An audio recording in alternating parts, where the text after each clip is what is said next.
Botsuraku Yotei no Kizuku Dakedo. Alors qu'il prend du bon temps après son travail, un homme voit sa vie basculer. Il se réveille dans le corps de Liam Hamilton, le plus jeune fils d'une famille noble au bord de la déroute. Au milieu de ce chaos, Liam réalise qu'il n'est plus obligé de travailler. Il passe désormais son temps à apprendre à pratiquer la magie. Notre héros parviendra-t-il à maîtriser cet art et à sauver sa famille de l'effondrement?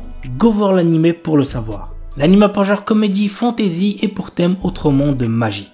On commence tranquillement avec Kumo Desuga Nanika, un animé sorti en début d'année. J'ai plutôt bien kiffé, c'était sympa, il y a certains moments où je me suis plutôt bien marré. C'est pas un truc de fou non plus, mais il y a de quoi passer un bon moment devant. Dans un monde parallèle, le combat titanesque entre le héros et le démon roi a résonné jusque sur Terre et détruisit une salle de classe remplie d'élèves. Cependant, les victimes se retrouvent réincarnées dans ce monde fantastique. Ainsi, nous suivons les péripéties de Wakaba Hiro, une lycéenne médiocre qui se retrouve réincarnée en araignée et qui va devoir apprendre à survivre face à tous les dangers possibles et inimaginables.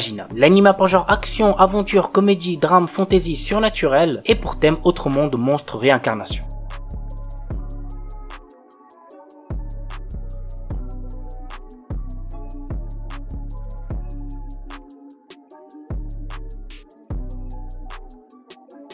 Mushoku Tensei. Alors pour celui-là, j'ai bien kiffé l'histoire. Bah oui, forcément, sinon je l'aurais pas mis. Mais il y a un truc qui m'a pas mal dérangé durant mon visionnage, et ça a été le cas pour pas mal de gens aussi, de ce que j'ai pu voir en tout cas sur les réseaux. C'est à propos du héros qui, je vous le rappelle, avait 34 ans à la base et qui fantasme sur des petites filles dans ce nouveau monde. Alors oui, il est redevenu enfant lorsqu'il a été réincarné, mais a gardé sa mentalité de son ancienne vie. Bref, l'histoire nous entraîne dans le quotidien d'un NEET qui vient d'être chassé de chez ses parents. Ayant le moral au plus bas, il pense au suicide. Jusqu'au jour où il aperçoit une ancienne camarade de classe sur le point de se faire renverser. D'un geste héroïque, il la pousse et se fait renverser à sa place. Suite à ça, il meurt puis se retrouve réincarné dans un monde fantaisiste. Il se réincarne dans le corps d'un enfant du nom de Rodus Geirat. Il est le fils d'un épéiste nommé Paul Geirat et d'une ancienne aventurière nommée Zenith Geirat. Bien décidé à faire quelque chose de sa nouvelle vie, en tant que Rodus, il va essayer de devenir le plus grand magicien de l'histoire. L'anime a pour genre action, aventure, comédie, drame, ecchi, fantasy, roman, seinen et pour thème autre monde, harem, magie, réincarnation. La sorcière invincible tueuse de slime depuis 300 ans. Après s'être tuée au travail dans le monde réel, Azusa Aizawa s'est réincarnée en sorcière immortelle dans un autre monde où elle a passé 300 ans à profiter d'une vie paisible. Elle a pourtant tué des tas de slime pour payer ses factures et gagner de l'expérience jusqu'à atteindre le niveau 99. Désormais, elle traîne une solide réputation qui attire aventuriers curieux, dragons duellistes et même une fille monstrueuse qui la prend pour sa mère. Tout ceci ne l'arrange pas trop puisqu'elle a toujours cherché à se la couler douce. L'anime a pour genre aventure, comédie, fantasy, slice of life surnaturel et pour thème autre monde, magie, réincarnation.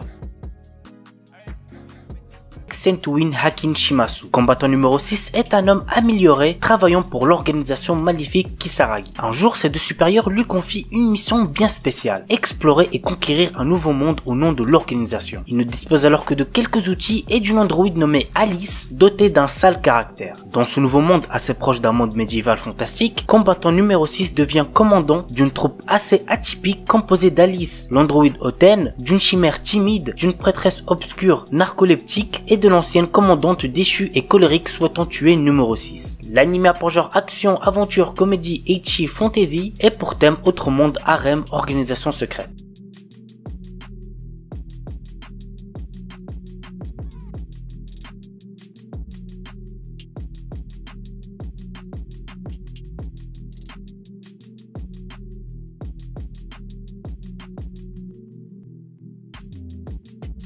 Seirei Gensuki. Ryo est un orphelin sans cœur qui vit dans les bidonvilles. À seulement 7 ans, il réalise qu'il est en fait la réincarnation de Haruto Amakawa, un étudiant universitaire japonais au passé tragique. Alors qu'il est encore sous le choc de cette révélation, Ryo découvre qu'il possède des pouvoirs magiques extrêmement puissants et qu'il utilise ses nouveaux pouvoirs pour résoudre l'affaire de l'enlèvement d'une petite fille. Sa bonne action est reconnue et il est récompensé en étant inscrit dans une prestigieuse académie pour les riches et les puissants. Mais être un pauvre orphelin dans une école de nobles s'avère être un endroit extrêmement détestable pour Ryo. L'anime a pour genre action, aventure, drame, fantasy, romance et pour thème autre monde, combat, harem, réincarnation.